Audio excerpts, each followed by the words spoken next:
Good evening and salutations, my GH fans. Okay, so if you've been watching my reviews for a while, you know how I feel about Laura, right? And while I don't like to sit there and repeat myself, unfortunately, with this show and these characters, in particular this character, it is on full display of why not just myself, but a lot of other people have issues with Laura. Because she's talking to Alexis, and at first she's all kind of bothered and upset a little bit about the article that came out. And Alexis like, hey, listen, I didn't do it. That dude did it, but freedom of the press, freedom of speech and everything. And then Laura tries to be facetious and it's like, oh well, you can't sit there and scream fire in an open building or whatever. And it's like, yeah, that's true, but that's not the same thing as what the article is accusing you of. And in reality, this whole scene, that article is not wrong, right? And she's asking her, you know, legally, does she have a chance of getting her case reopened? And I'm just like, okay, um, where are you going with this, Laura? Because there's a point where Alexis is like, this can happen, the third can happen, or she can wind up going free. And Laura's like, well, I don't want that to happen. Well, what are you doing exactly? Because, like, at this point, I don't even, there's a possibility. People have been sitting there saying this for a hot minute, like, what are you doing? What would you be doing by setting this chick out for free for the open public after she hurt so many people? And for her to sit there and say, well, I don't want her to go free, well, then what are you doing? And Alexis, at one point, it's like, okay, well, you need to sit there and let this go. Well, I can't do that.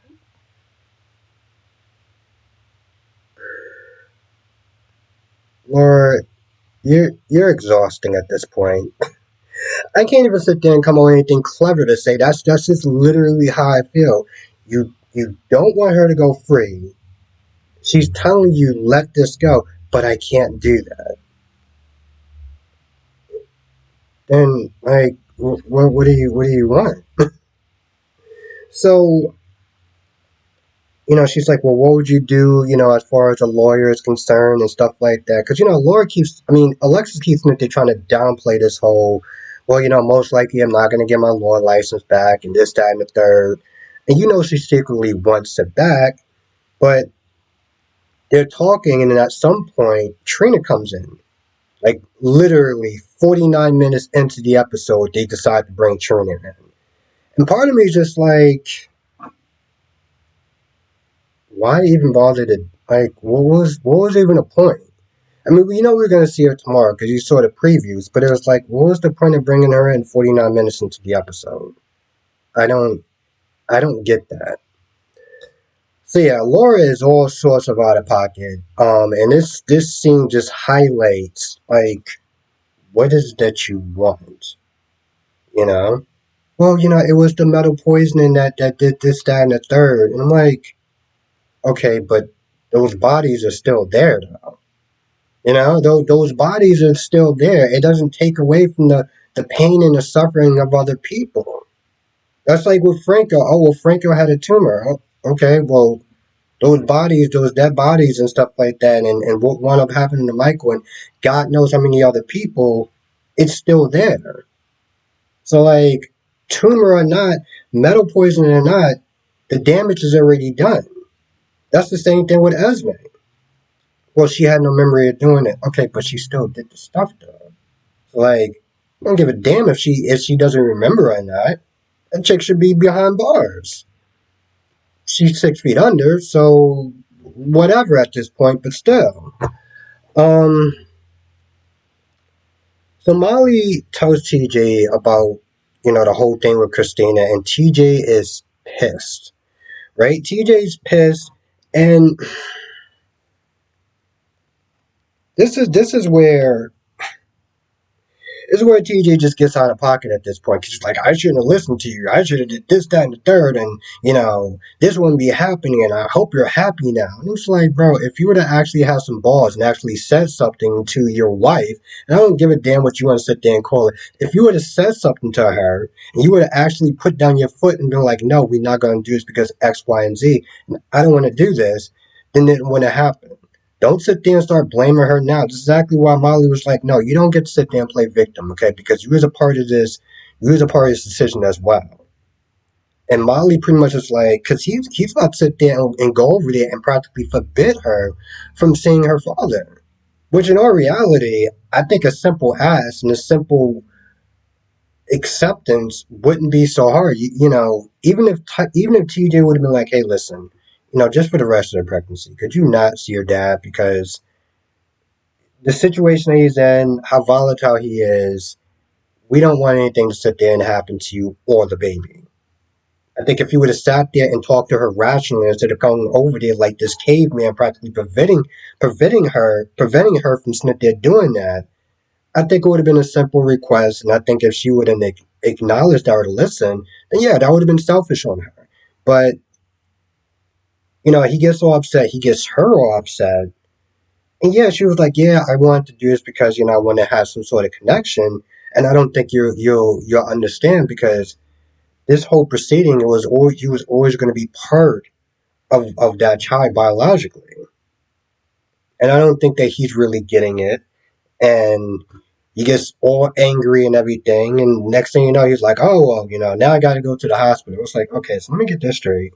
You start to have this intense argument knowing that you was not going to be able to, because for me personally, I don't like having especially I want to have an intense argument or even an intense conversation with somebody.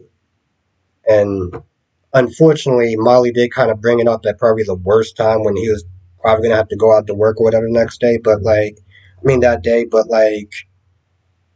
sit there and have that type of intense conversation and be like, well, I got to go to work, so have a good day. Like, come on, bro. Like, what are you doing? Um, and you gotta sit there and be operating on people and doing God knows what with people. Yeah, bro. I worry about things like that. I mean, I know we're all human and we all have lives and stuff like that. Um, but to even sit there and have the thought of, maybe my doctor would have got into an argument or whatever, or got angry at the barista, and now they're coming to do God knows what on me, and yeah, so that's a little kind of nerve wracking. Um, Jocelyn and Gio was just a lot of exposition. They probably was not needed in this episode. Carly met him. Jocelyn bragged about him. Um, Gio met Sasha. Like all this, like this is exactly what I'm sitting there talking about when it's like we have way too many people. He complimented Sasha on her cooking. Okay, that's great. Was it needed? No. Is it just more validation to sit there and say, well, is this the reason why Sasha's a good cook and why she should be, cooking for the quartermains? Sure, I guess, but again, not really needed. Hell, even the scene with Cody and Sasha was damn near pointless because they get to a point where once again they talk about how Cody should sit there and tell Mac the truth, and he's like, well, it's been too long, and I don't want to sit there and mess up his perfect life. And I'm like, well, there's also the legal concern as well. So let's not sit there and act like that's not a thing. But once again, Sasha's like, I think you need to tell the truth because of X, Y, and Z, and it'll make you feel better, and kumbaya, and yada, yada, yada. And it's just like, we know why they didn't do this beforehand. And if you've been following any sort of different soap press, you know that, AKA the Mac is back. So we will be snipped there seeing some scenes with him and finishing up this story as far as at least revealing the truth. So that'd be good. That was pretty much the only thing that Cody and Sasha brought to the table today, which was exactly what they said, like, I don't know, a couple months ago before everything went down. So, again, another pointless scene when you really stop to think about it. I mean, I guess for the new people that just start watching the show or people that need a reminder and apparently don't know what Google is, then sure. But for the rest of us that have been watching this story from start to now, yeah. Um, so, well, you know what? Let me backtrack. So Sonny comes over Christina's place. Blaze answers the door, and Blaze just kind of just stands there for a hot minute, and I'm kind of just like, Blaze, what are you planning on doing? Like you're standing there, like you're standing in between, like you're just gonna stop him from coming on in. But he comes in, he apologizes for his behavior. He's like, I'm sorry that you saw me like this, and he's very heartfelt and sincere about his apology, and um he explains the reason why he did what he did, like that's supposed to be okay or something, but um I don't know, apparently it worked and Christina was happy. Also he brought some sort of toy for the baby that remind of the same toy that he got for her. So, she was happy about it. And I think it was more of when he came there and he was nice like that, it reminded her of the father that she used to know, the loving, kind, loving, kind, and caring one. But the thing is, that guy was never not there. You know, the other version that you saw, yeah, that version was also there as well. Um, so while she's happy and everything like that, and she's talking to Blaze about how happy she is and stuff, about them making up and being getting back to where they were. Just remember that that day happened, and he's still in that line of work. Let's not sit there and act like, well, that was like a one-time off thing or, whatever. Because just because you don't see the stuff that he's doing doesn't mean he's not doing it. So after Sonny gets done with Christina, he goes to Metro Court to talk to Jason and pretty much thank Jason for not giving him up. Oh, that was something else.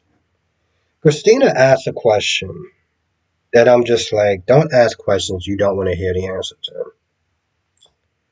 She's like, would you have killed Jason and Dex?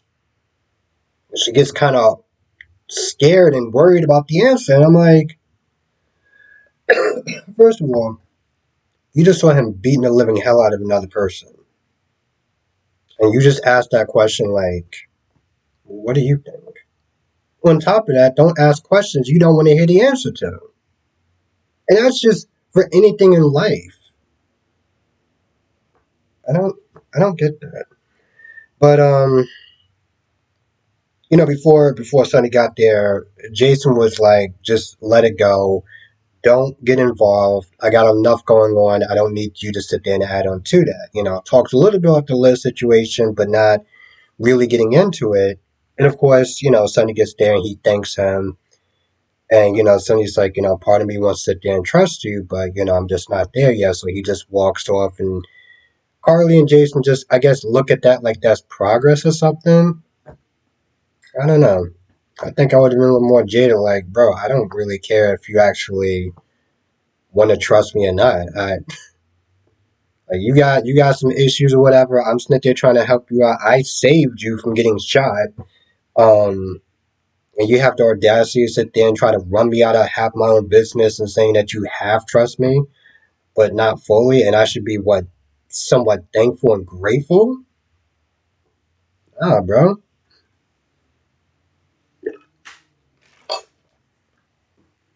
Almost sort of reminds me of that Victor Newman mentality of what I have to sit there and do to get back in your good graces. Like, I don't know, just rubs me the wrong way. Anyway, that's the gist of the episode. If I missed anything, you know what to do. Come to the live stream tonight, 8 p.m. Eastern, 5 p.m. Pacific. We'll sit there and talk about all the shows, General Hospital, Days of Our Lives, Born the Beautiful and Young and Restless, and I'll see you in the next video.